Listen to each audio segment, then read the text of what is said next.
வணக்கம். நம்மளோட சிறகடிக்க சீரியலில் வரக்கூடிய எபிசோட் எந்த மாதிரி விஷயம் நடக்க போகுது சொல்லி நம்ம இந்த இடையில பார்க்கலாம். இங்கே விஜய் நெக்லஸை போட்டு பார்த்துட்டு கண்ணாடியில் பார்த்துட்டு இருக்காங்க. இந்த நெக்லஸ் எவ்வளோ அழகாக இருக்குது அப்படின்னு சொல்லி விஜய் பார்த்துட்டு இருக்காங்க. அப்போ ரோஹிணி இதை பார்க்குறாங்க. ஓகே, நம்ம நெக்லஸை பார்த்தா இவங்க அழகு பார்த்துட்டு இருக்காங்களா அப்படி சொல்லி ரோஹிணி போயிட்டு இங்கே எதுக்கு வந்தேன் அப்படின்னு சொல்லி விஜய் கேட்குறாங்க. அப்போ ரோஹிணி இல்லைங்கன்ட்டு நீங்கள் என்னோட நெக்லஸை பார்க்குற மாதிரி இருக்குது, ஸோ அதனால தான் பார்க்க வந்தேன் அப்படின்னு சொல்கிறாங்க. அப்போ விஜய் சரி சரி பார்த்துட்டுல கிளம்பு அப்படி சொல்லி விஜய் சொல்லிட்டு இருக்காங்க. அப்போ ரோஹிணி சரிங்கண்டி அப்படின்னு சொல்லி ரோஹிணி கிளம்பி போயிடுறாங்க. அப்போ விஜய் நினைக்கிறாங்க, இன்னும் இவ குத்தி காமிக்கிற மாதிரி இருக்கே, நான் எப்பெல்லாம் போகிறேனோ அப்போல்லாம் இது என்னோட நெக்லஸ் போட்டிருக்கீங்களே அப்படி இப்படின்னு சொல்கிற மாதிரி இருக்கே அப்படி சொல்லி விஜய் நினச்சிட்டு இங்கே விஜய் யோசிச்சுட்டு இருக்காங்க. இந்த நெக்லஸ் நம்ம பேசாமல் வித்துடுவோமா, ஏன்னா இப்போ கையில் கொடுத்தோம் அப்படின்னா மனசு ரொம்ப கஷ்டப்படும். அது இல்லாமல் இப்போ நம்ம போடாமல் இருந்தாலும் அந்த ரோஹிணி கேட்க போகிறதும் கிடையாது அப்படின்னு சொல்லி விஜய் நினச்சிட்டு இங்கே பார்வதி எடுக்கிறாங்க. எடுத்த உடனே என்ன விஜய் என்ன ஆச்சு சொல்லி கேட்குறாங்க. அப்போ விஜய் அதான் இந்த மாதிரி ரோஹிணி எனக்கு நெக்லஸ் வாங்கி கொடுத்தான்னு சொன்னேன்ல அப்படின்னு சொல்லி கேட்குறாங்க. அப்போ பார்வதி ஆமாம் என்ன ஆச்சுன்னு சொல்லி கேட்குறாங்க. அப்போ விஜய் அதை நான் விற்கணும் அப்படின்னு சொல்கிறாங்க. அப்போ பார்வதி என்ன விஜய் சொல்லிட்டு இருக்கேன், அவள் உனக்கு எவ்வளோ ஆசையாக வாங்கி கொடுத்தா விற்க போறியா அப்படின்னு சொல்லி கேட்குறாங்க. அப்போ விஜய் எங்கே ஆசையாக வாங்கி கொடுத்தா அப்பப்போ சொல்லி காமிச்சிட்டு இருக்கா அப்படி விஜய் சொல்லிட்டு இருக்காங்க. அப்போ பார்வதி என்ன விஜய் சொல்லிட்டு இருக்கேன் அப்படின்னு சொல்கிறாங்க. அப்போ விஜய் ஆமாம் அப்பப்போ சொல்லி காமிச்சிட்டு இருக்கா, எனக்கு பிடிக்கல, நான் பேசாமல் விற்கலான் இருக்கேன் அப்படின்னு சொல்லிட்டு இருக்காங்க. அப்போ பார்வதி இன்னும் விஜய் விற்று தான் ஆகணுமா அப்படின்னு சொல்கிறாங்க. ஆமாம், எப்படியோ ஒரு 4-5 லட்சம் கிடைக்கும், அது நம்ம விற்றா கண்டிப்பாக நம்ம விற்கணும் அப்படின்னு சொல்லி விஜய் சொல்லிட்டு இருக்காங்க. அப்போ பார்வதி ஓகே எனக்கு தெரிஞ்ச சேட்டு இருக்காரு, அவர்கிட்ட கொண்டு போய் விற்போம் அப்படின்னு சொல்லி பார்வதி சொல்கிறாங்க. அதுமாதிரி விஜய் சரி நான் வீட்டுக்கு வரேன், அப்போ நம்ம ஒன்றா போயிட்டு வித்துட்டு வந்துடுவோம் விஜய் சொல்கிறாங்க. அப்போ பார்வதி சரி வா அப்படி சொல்லி ஃபோனை கட் பண்ணுறாங்க. அப்போ விஜய் சரி நம்ம பேசாமல் வித்துருவோம் அப்படி சொல்லி விஜய் அந்த நெக்லஸ் எடுத்து பார்வதி வீட்டுக்கு போகிறாங்க. போனோம்னா என்ன போகுமா அப்படி சொல்லி பார்வதி கேட்குறாங்க. அப்போ விஜய் போகலாம் தான் பார்வதி இங்கே விஜய் நான் இன்னொட்டி கேட்குறேன், அது கண்டிப்பாக வித்து தான் ஆகணுமா அப்படின்னு சொல்லி கேட்குறாங்க. அப்போ விஜய் ஆமாம் கண்டிப்பாக விற்கணும், சப்போஸ் அவங்க கேட்டாங்கன்னா என்ன பண்ணுறது அப்படின்னு பார்வதி கேட்குறாங்க. அப்போ விஜய் கண்டிப்பாக அவள் கேட்குறதுக்கு வாய்ப்பு இல்லை, ஏன்னா அவள் என்ன எதிர்த்து எதுவுமே கேட்க மாட்டா. அதுவும் இல்லாமல் ரோஹிணி கையிலே கொடுக்கலான்னு நினச்சேன், ஏன்னா மனசுக்கு தான் மனசு ரொம்ப கஷ்டப்படும், அவனே அவளை சொல்லி தான் நான் வாங்கினேன் அப்படி சொல்லி விஜய் சொல்லிட்டு இருக்காங்க. அப்போ பார்வதி சரி நீ இவ்வளோ சொல்கிற வா நம்ம கொண்டு போய் விற்றுருவோம் அப்படி சொல்லி பார்வதி விஜய் கூட்டிகிட்டு போகிறாங்க. போனோன்னா இதான் நீ சொன்ன சேட்டு கிடையாது அப்படின்னு சொல்லி விஜய் கேட்குறாங்க. அப்போ பார்வதி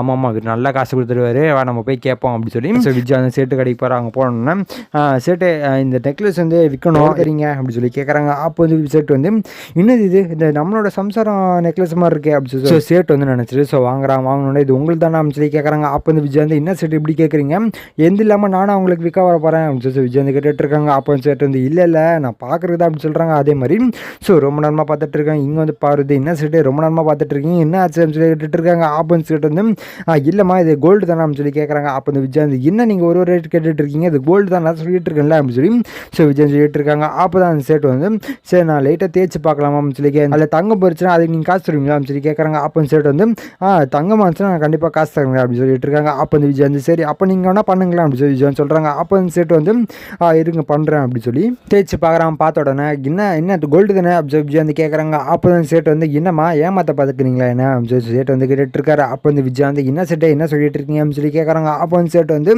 இதே போலி நகை சேட்டு சொல்லிட்டு இருக்காங்க. அப்போ விஜய் என்ன சேட்டு சொல்லிட்டு இருக்கீங்க அப்படின்னு சொல்லி கேட்குறாங்க. அப்போ தான் சேட்டுக்கு இது நம்ம சம்சாரம் நகை மாதிரி இருக்குது, ஆனால் கோல்டில் பெருவேளை அதோட காப்பி போல் அப்படி சொல்லி சேட்டு நினச்சிட்டு இந்த மாதிரி இதெல்லாம் கிடையாதுமா, நீங்கள் எங்கே போய் கொடுத்தாலும் அவங்க வாங்க போகிறதில்ல அப்படின்னு சொல்லிட்டு இருக்காங்க. அப்போ விஜய் என்ன சேட்டே போய் சொல்லிட்டு இருக்கியா, காசு இல்லைனா காசு இல்லைன்னு சொல்லணும், அதை விட்டுட்டு இது தங்கம் இல்லை அப்படி இப்படின்னு சொல்லிட்டு இருந்தேன்னா அவ்வளோதான் ஒன்று அப்படி சொல்லிட்டு இருக்காங்க. அப்போ சேட்டு பாருமா எனக்கு இந்த நகை வேணாம், யார் இந்த நகையை வாங்கிக்கிறாங்களோ ஸோ அவங்ககிட்டே கொடுத்து காசு வாங்கிக்காங்க அப்படி சொல்கிறாங்க. அப்போ விஜய் சரி உரைச்சலை அதுக்கு தங்க காசு யார் தருவா அப்படின்னு சொல்லி கேட்குறாங்க. அப்போ சேட்டு என்னம்மா நீ நான் கோல்டே இல்லைன்னு சொல்கிறேன், நீ வேற இது பண்ணிட்டு இருக்க அப்படின்னு சொல்கிறாங்க. அப்போ பார்வதி இல்லை அவங்க தான் சொல்கிறாங்களா அப்புறம் என்ன அப்படின்னு சொல்லி கேட்டுட்டு இருக்காங்க. அப்போ சேட்டு இல்லைம்மா நான் ஒன்றும் பண்ண முடியாது, ஏன்னா நான் ஒன்றும் சொல்கிறேன், நீங்கள் அந்த நகையை வித்துட்டீங்க அப்படின்னா ஸோ இதோட காசு நான் உங்களுக்கு கொடுத்துட்றேன் அப்படின்னு சொல்லி சேட்டு சொல்லிட்டு இருக்காரு. அப்போ விஜய் ஓ அப்படியா சரி சரி அப்படின்னு சொல்லி விஜய் வச்சுட்டு இருக்காங்க. அப்போ பார்வதி ஓகே நம்ம தங்க கடைக்கே போயிட்டு செக் பண்ண சொல்லலாம் அப்படின்னு சொல்லி பார்வதி சொல்லிட்டு இருக்காங்க. அப்போ விஜய் சரி போவோம் அப்படின்னு சொல்லி சேட்டுக்கிட்ட எங்கப்பா சேட்டே நான் திருப்பி வருவேன், கடையை மூட்டு போனேன் அவ்வளோதான் ஒன்று அம்சம் விஜய்னு சொல்லிட்டு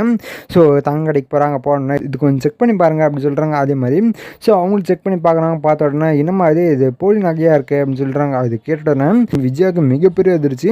அப்போ பார்வதி என்ன விஜயா இது போலி நகைன்னு சொல்லிட்டு இருக்காங்க, அப்போ ரோஹிணி அவங்ககிட்ட என்னன்னு சொன்னா அப்படின்னு சொல்லி கேட்குறாங்க. அப்போ விஜயா இந்த மாதிரி தங்கம் தான் நான் 4 லட்ச ரூபா கொடுத்து வாங்கிட்டு வந்து வேற சொன்னா அப்படின்னு சொல்கிறாங்க. பார்வதி என்ன விஜய் சொல்லிட்டு இருக்கா, திருப்பி போய் சொல்ல ஆரம்பிச்சிட்டாளா அப்படின்னு சொல்லி கேட்குறாங்க. அப்போ தான் விஜயாவுக்கு அவளுக்கு என்ன அவளுக்கு இதே வேலை தான் அப்படி சொல்லி ரொம்ப கோவம் வருது.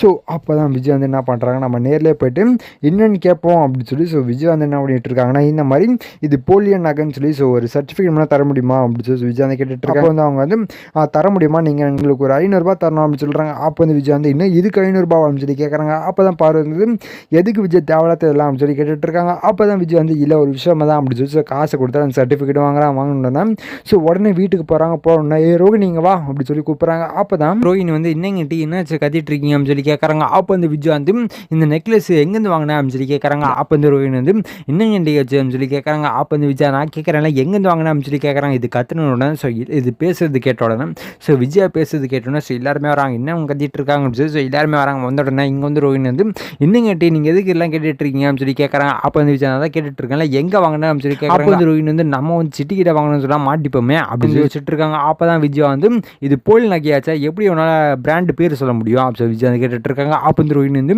என்னங்கண்டி சொல்லிட்டு இருக்கீங்க இது போலி செயினா அப்படின்னு சொல்லி கேட்டுட்டு இருக்காங்க. அப்போ வந்து விஜய் வந்து ஆமாம் இது போலி செயின் தான் அப்படின்னு சொல்லிட்டு இருக்காங்க. அப்போ வந்து ரோகிணி என்னடி சொல்லிட்டு இருக்கீங்க இது போலி செயினே இல்லை உண்மையான ஒரிஜினல் கோல்டு தான் அப்படின்னு சொல்லிட்டு இருக்காங்க. அப்போ வந்து விஜய் வந்து இதோ பாரு இந்த சர்டிஃபிகேட்டை பாரு அப்படின்னு சொல்லி காமிக்கிறாங்க. காமிச்ச உடனே இங்கே வந்து ரோகிணியை வாங்கி பார்க்குறாங்க. இன்னும் இது உண்மையாக போலி நகை தான் போட்டிருக்கு அப்படின்னு சொல்லி ரோகிணி வந்து நினச்சிட்டு இருக்காங்க. அப்போ தான் விஜய் வந்து என்னடி நான் நீ பொய் சொல்ல மாட்டேன்னு சொல்லி விட்டு போனா நீ எப்போ தான் பொய் சொல்லிட்டே இருக்கே அப்படின்னு சொல்லி விஜய் சொல்லிட்டு இருக்காங்க. அப்போ அண்ணாமலை வந்து என்ன விஜய் நடந்துட்டு இருக்கே அப்படின்னு சொல்கிறாங்க. அப்போ வந்து விஜய் வந்து பார்த்தீங்களாங்க இந்த நெக்லஸ் போலி நகை 100 ரூபாய் கூட விலை போவாதாமா அப்படி சொல்லி விஜய் சொல்லிட்டு இருக்காங்க. அப்போ வந்து அண்ணாமலை வந்து என்னது 100 ரூபாய் கூட விலை போவாதா என்ன சொல்லிட்டு இருக்க விஜய் அப்படி சொல்லி கேட்குறாங்க. அப்போ வந்து விஜய் வந்து இந்த பாருங்க இந்த சர்டிஃபிகேட்டை பாருங்க அப்படி சொல்லி அந்த சர்டிஃபிகேட் எடுத்து காமிச்சிடணும். இங்கே அண்ணாமலை பார்த்த உடனே இன்னும் இது அப்படின்னு சொல்லி கேட்குறாங்க. அப்போ வந்து விஜய் வந்து அதில் என்ன போட்டிருக்குன்னா இந்த நகை போலியான நகைன்னு சொல்லி போட்டிருக்கு அப்படி விஜய் சொல்கிறாங்க. அப்போ வந்து அண்ணாமலை வந்து என்னம்மா ரோகிணி நீ யார்கிட்டே காசு கொடுத்தியா அப்படின்னு சொல்லி கேட்குறாங்க. அப்போ வந்து ரோகிணி வந்து ஆமாங்க அங்கிள் நான் கொடுத்தேன் அங்கிள் காசு எவ்வளோ கொடுத்தேன் அப்படின்னு சொல்லி கேட்குறாங்க. அப்போ வந்து ரோகிணி வந்து 4 லட்சம் கொடுத்த அங்கிள் அப்படின்னு சொல்கிறாங்க. என்னம்மா இது போல் நகைன்னு போட்டிருக்கு நீ 4 லட்சம் கொடுத்து வாங்கிட்டு வந்திருக்கேன் அப்படின்னு சொல்கிறேன் அப்படின்னு சொல்கிறாங்க. அப்போ வந்து விஜய் வந்து